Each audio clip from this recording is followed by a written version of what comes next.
Hello everyone, it's me JP from UniqueTutorials. Today in this video I'll show you how to set battery charging limit in any iPhone and iPad devices. So without further more delay, let's begin. So firstly, just open the shortcuts application and now just click on this automation option. Now just click on this new automation and now just search for battery level and here you will see the option. Just click on it.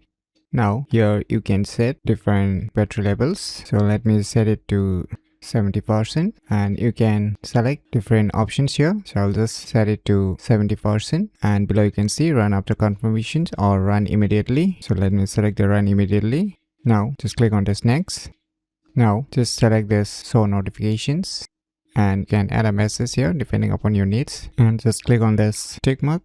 Now our task has been completed. Now you can see my battery percentage is 69. So let me charge my iPhone right now. So now you can see it's charging. So let us wait for a few seconds. So finally you can see I'm getting a notification here. As you can see right now, you can see the battery percentage also. It's 70% as you can see right now. So it's working perfectly. So by using these cool tricks, we can easily set battery charging limit in any iPhone and iPad devices very easily. So if you've never known about these cool tricks, then you should definitely give it a try. So if you find this video tutorial useful, please click on the thumbs like button, and if you're new to our channel, click on the subscribe button, and lastly, thanks for watching.